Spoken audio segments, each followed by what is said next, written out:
Então, eu vou agora continuar rapidamente essa preparação de terreno sobre o que a gente vai falar nas nossas próximas aulas, certo? A respeito da regulação do metabolismo. Se a gente vai falar com bastante profundidade a respeito da regulação do metabolismo, é óbvio que a gente tem que falar bem sobre o que é que está sendo regulado, né? No caso, o metabolismo. Para isso, iniciando aqui onde a gente parou onde? Nos hormônios secretados pela adenohipófise, lembrando que, por sua vez, são regulados por hormônios, neurohormônios hipotalâmicos, do hipotálamo.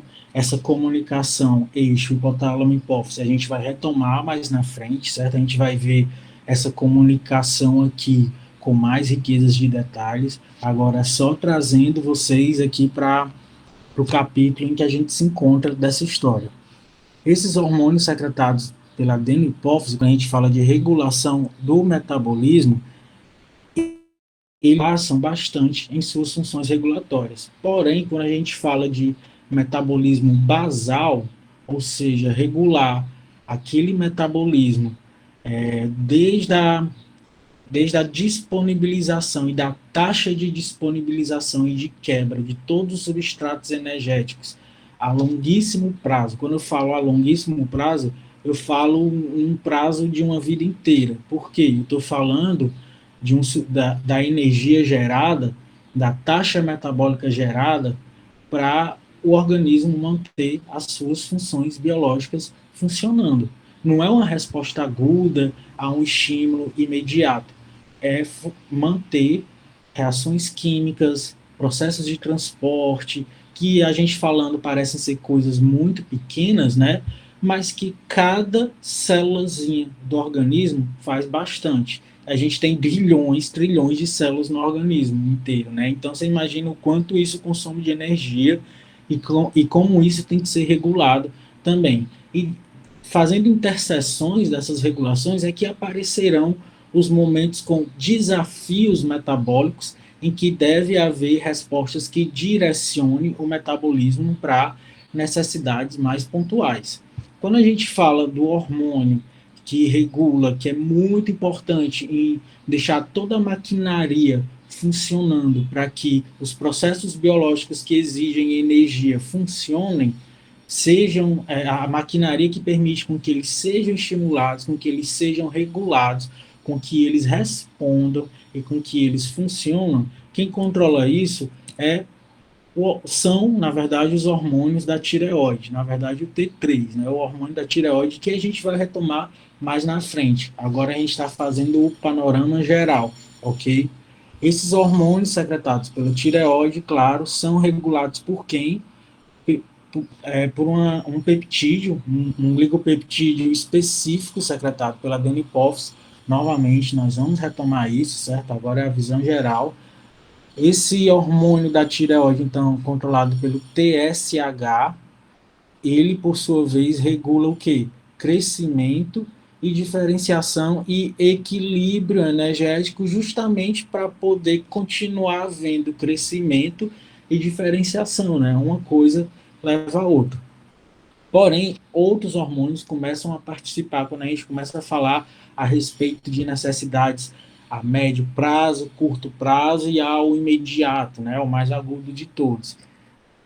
Então, outros, como o cortisol, secretado por outra glândula, que é a suprarrenal, que também se encontra dentro desse eixo hipotálamo-hipófise. A respeito do cortisol, que a gente também vai retomar mais na frente, ele é muito importante, ele também se insere dentro desse eixo hipotálamo-hipófise. Ele é regulado, então, por um hormônio adeno-hipofisário, a corticotrofina, o ACTH. O cortisol é secretado, então, em resposta a essa regulação da ACTH. Lá na glândula que fica em cima dos rins, a glândula suprarrenal, que são duas, né, uma para cada rim. O cortisol normalmente relacionado enquanto hormônio do estresse, né? Ele é bastante importante para regular processos inflamatórios e de respostas até comportamentais, porém também metabólicas ao estresse.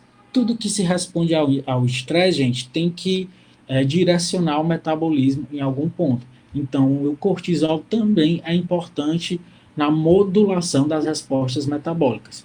Da mesma forma, o GH.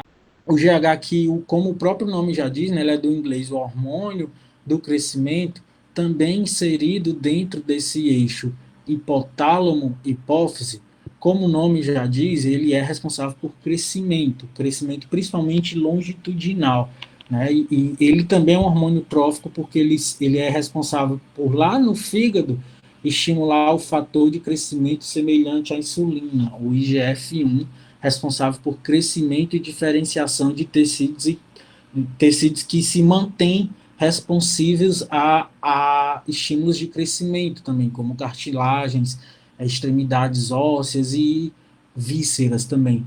Porém, se algo é estimulado enquanto crescimento e diferenciação, isso demanda energia, gente? Demanda energia, sim.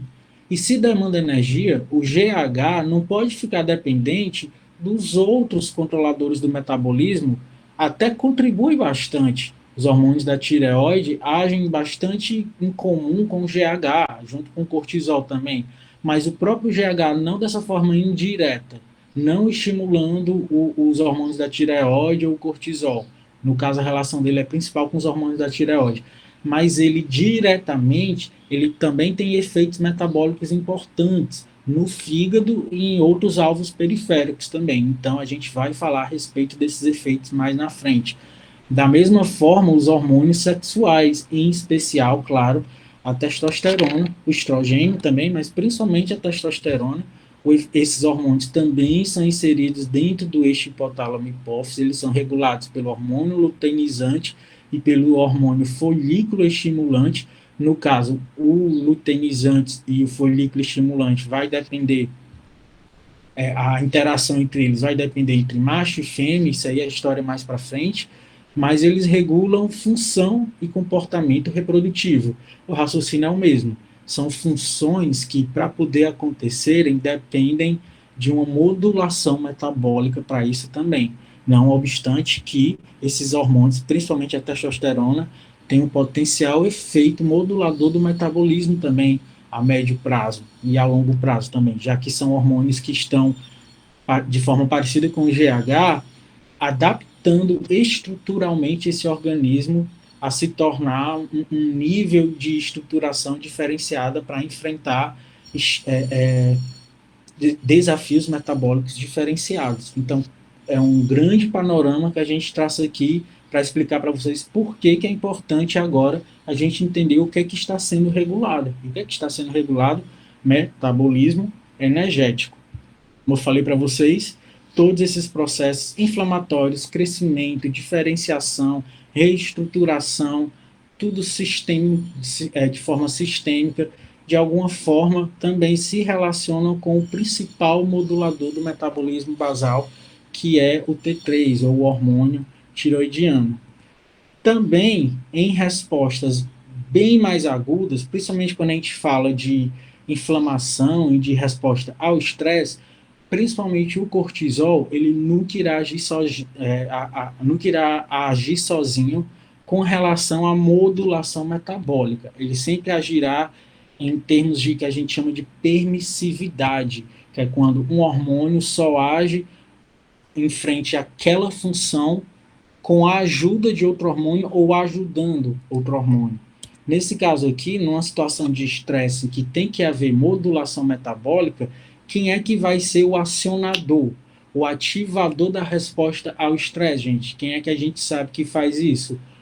Sistema nervoso autônomo, em especial sistema nervoso simpático. Ele que responde, ele que avisa o corpo da situação de luta e fuga, que aciona um estado metabólico momentâneo bastante diferenciado para aquele momento, para a reação de luta e fuga. A reação de luta e fuga não envolve só comportamento, ela envolve talvez principalmente a instauração de um novo estado metabólico momentâneo para enfrentar aquele estresse iminente ou não, né? Porque às vezes o estresse é neurogênico também. A gente vai falar a respeito disso mais à frente na modulação neuroendócrina de tudo isso.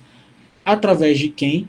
Do sistema nervoso autônomo simpático através das inervações simpáticas via acetilcolina, que inerva os gânglios simpáticos, que, por sua vez, inervam outras glândulas. Eu já falei a respeito disso aula passada com vocês, né? Mas também a própria a glândula suprarrenal também tem outra região dela que é mais interna, a medula dela, que também secreta catecolaminas, sendo que aqui as catecolaminas não agirão em sinapses, agirão como forma de neurohormônios. Mais na frente a gente vai retomar isso também.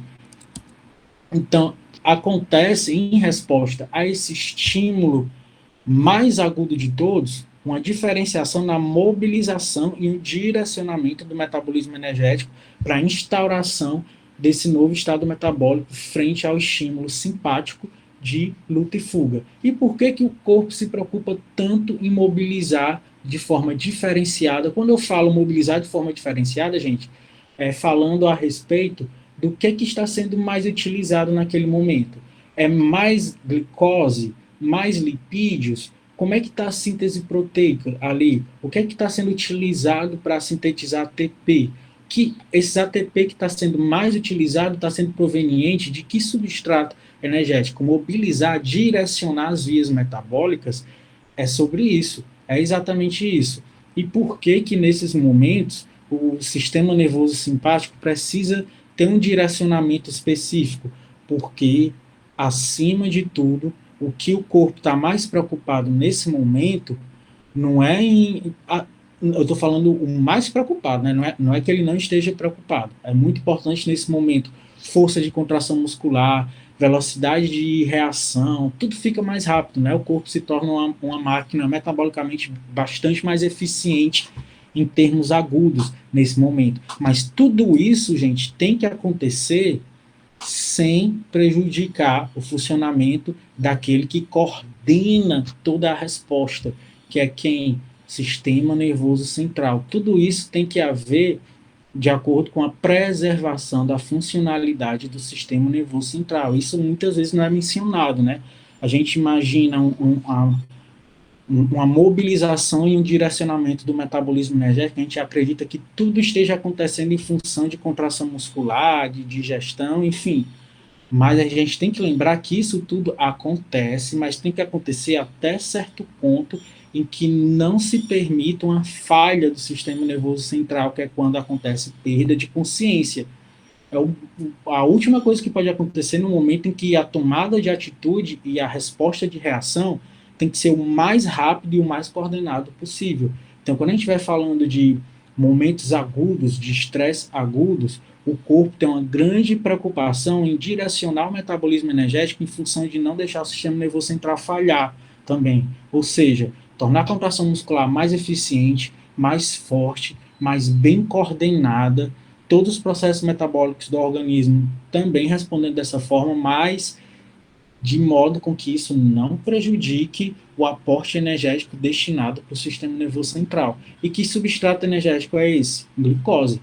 Sistema nervoso central depende de glicose. Medula e encéfalo precisa de glicose. Então, quando a gente estiver vendo o organismo direcionando-se a aproveitar mais ácidos graxos para gerar ATP e menos glicose, quando a gente vai vendo todos os processos em que a glicose é poupada, por que, que o organismo se adapta em função de poupar a glicose? É isso aqui, preservar a funcionalidade do sistema nervoso central. Então, tenham isso em mente, guardem essa reflexão que a gente vai precisar muito mais na frente.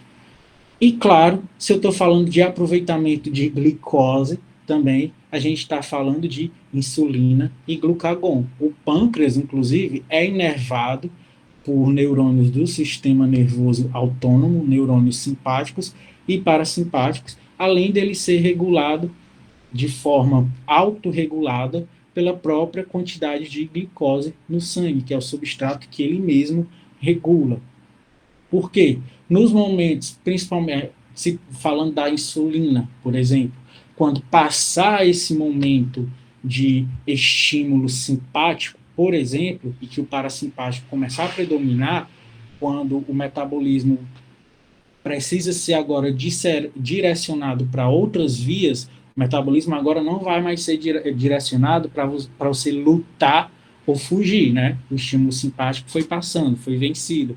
Depois disso, que é o momento que a gente chama de pós-digestivo ou digestivo, não é o interdigestivo, é o momento em que o estresse passou, o organismo se alimentou e ele começa a aproveitar os substratos para outros processos, para esses processos agora que não são essas respostas agudas de geração de ATP, e sim processos principalmente de síntese.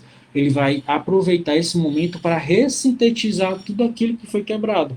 Proteínas que foram quebradas, estoques de glicogênio que foi quebrado, tecido adiposo que foi mobilizado, ele volta a reconstituir o seu aporte de tecido adiposo. A insulina estimula tudo isso, sim, a insulina estimula tudo isso, até porque é através dela que a glicose entra nas células para a glicose poder ser aproveitada, tanto para a resposta de estresse, mas mais ainda para esses processos anabólicos de reconstrução tecidual também. Tá vendo o panorama aqui como é gigante, gente?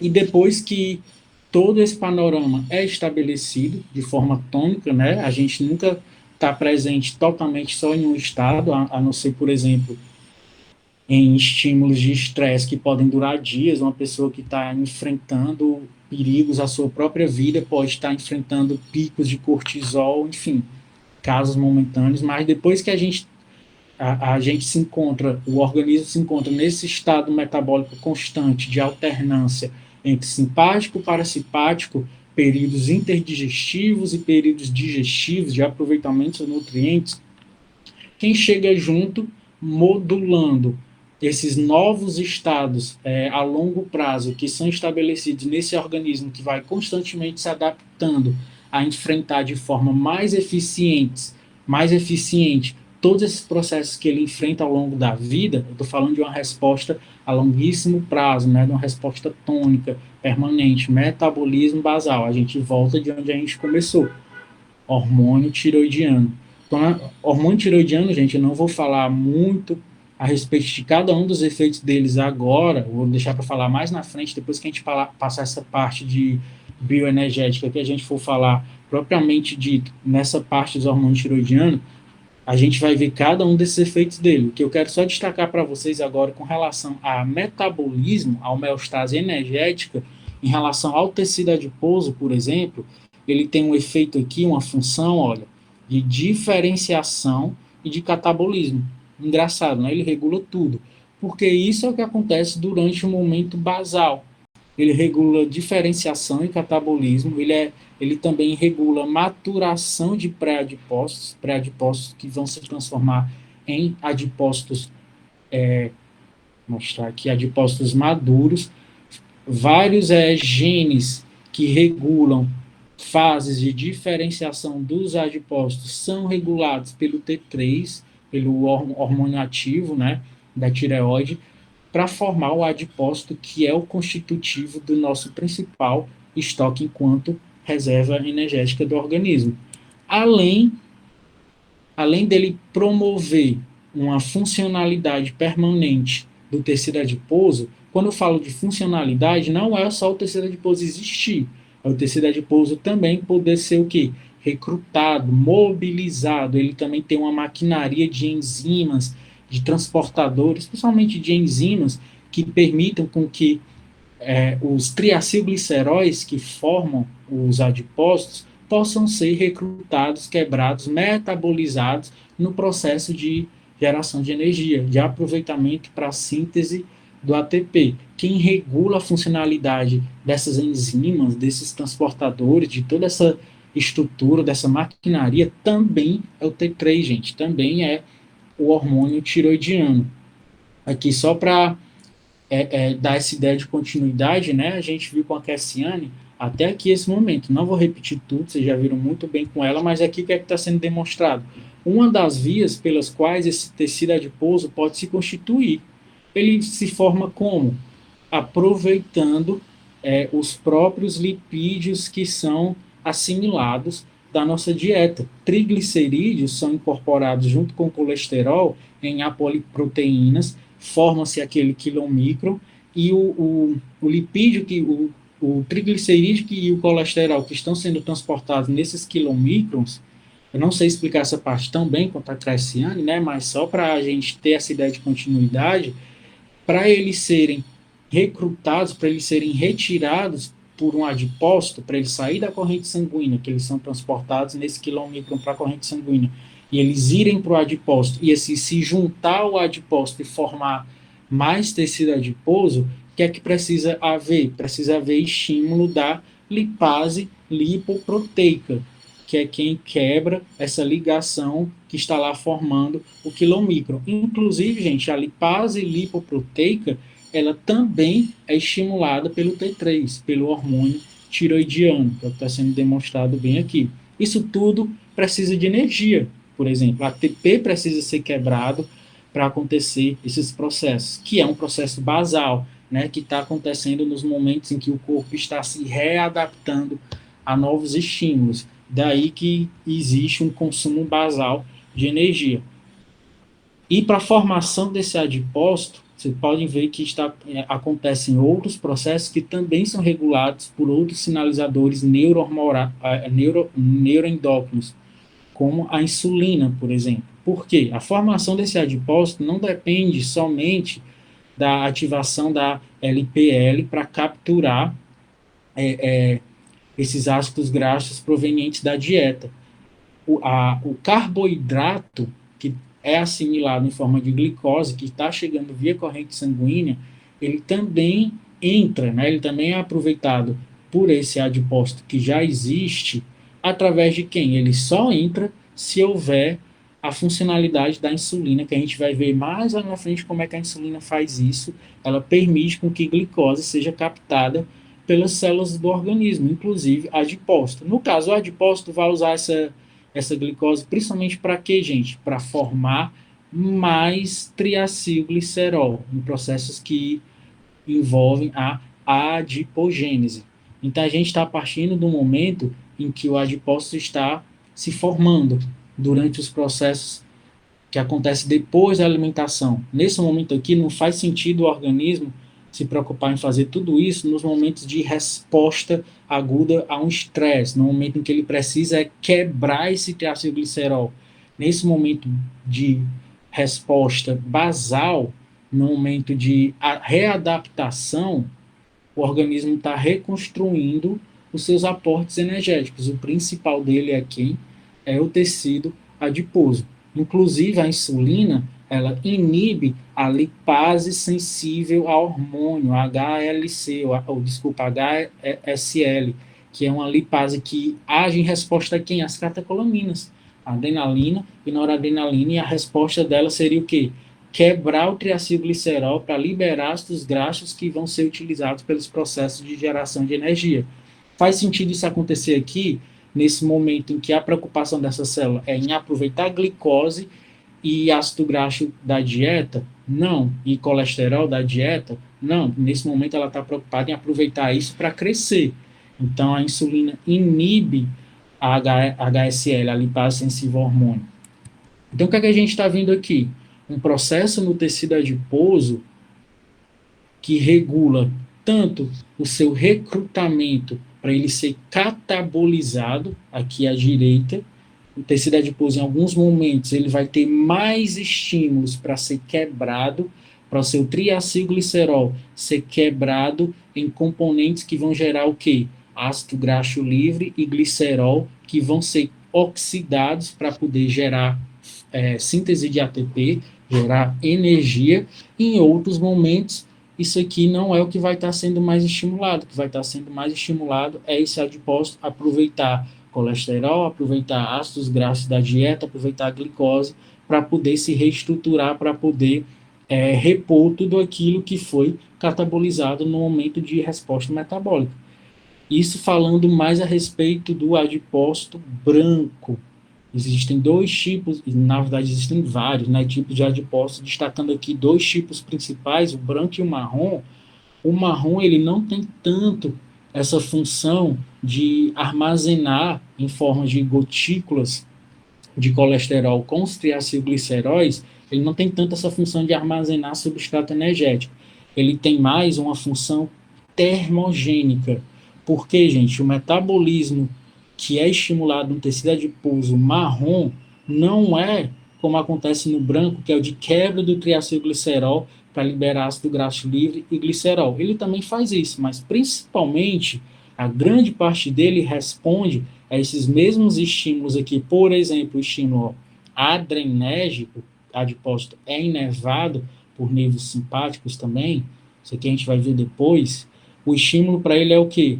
Acelerar os processos de fosforilação oxidativa na mitocôndria, claro, né?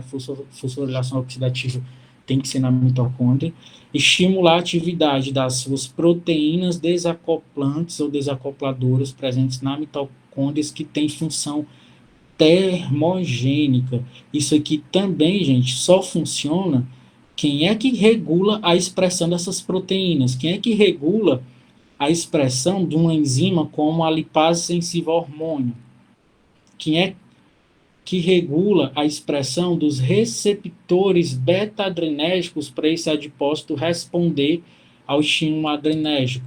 Quem é que regula a expressão das UCPs? Hormônio da tireoide. Por isso que ele é capaz de regular o metabolismo basal.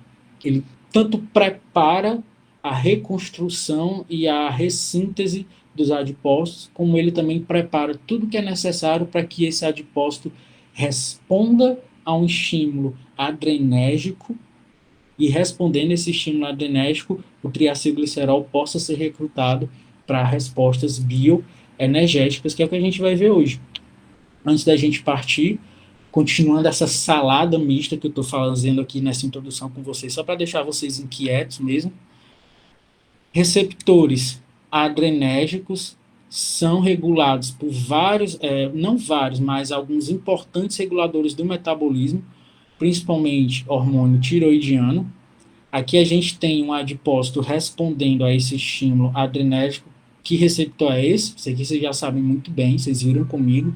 Receptor acoplado à proteína GS, a via da adenilate ciclase. Esse receptor ele é muito bem regulado. O receptor adrenérgico, gente, não só no adipócito, mas no músculo cardíaco, em várias outras células importantes do organismo, ele é regulado pelo hormônio tiroidiano. E quando esse processo, esse metabolismo inteiro é estimulado lá na mitocôndria, na cadeia transportadora de elétrons na mitocôndria, a expressão das UCPs também é estimulado, como eu já falei para vocês, pelo hormônio da tireoide. Isso acontece quando aumenta-se a quebra dos triacilgliceróis que ficam acumulados dentro das gotículas de lipídios, em especial quando isso é estimulado pela atividade da lipase sensível ao hormônio. Quem é que estimula a expressão, quem é que regula a expressão da lipase sensível ao hormônio? O hormônio tiroidiano também regula isso. Então, enfim, que panorama é esse? Hormônios da tireoide, junto com outros hormônios que regulam processos de reestruturação, ressíntese e adaptação do organismo a enfrentamentos de estresse repetitivos, constantes, que estão acontecendo naquele organismo, mediados pela comunicação que é causada pelo GH, pelo hormônio do crescimento, pelo cortisol, e os hormônios que regulam, que modulam o metabolismo de forma mais aguda nesses momentos que se repetem, no caso as catecolaminas, a adrenalina, noradrenalina e a insulina. Depois que a gente vir toda a questão do metabolismo energético, a gente vai falar como ele é regulado. Então, nós falaremos de todos esses hormônios aqui. Mas, claro, para a gente entender o que é que esses hormônios fazem, a gente precisa entender o próprio, o metabolismo energético. A gente também precisa entender isso para perceber, compreender a função do tecido adiposo dentro de todo esse processo. Ok? Então, após essa introdução um pouco caótica, mas a intenção é essa mesmo, é jogar um monte de coisa para vocês e prometer que tudo isso vai ser respondido, tudo isso vai ser explicado. Eu quero que vocês vejam aonde a gente vai chegar com toda essa nossa conversa que começa a partir de hoje, ok? Porque é uma conversa comprida. Realmente é uma história bem longa que a gente vai contar, mas eu quero só mostrar para vocês aqui aonde a gente vai chegar, ok? Então vamos desfazer aos poucos essa teia de aranha. A gente então precisa contar uma longa história E eu garanto que ao final dessa história, vocês vão entender praticamente tudo que eu introduzi aqui agora. Para isso, então, a gente inicia de fato esse capítulo do curso que eu gosto de chamar de conceitos bioquímicos do metabolismo energético. Eu prometo a vocês que eu vou dar ênfase nos processos em si e não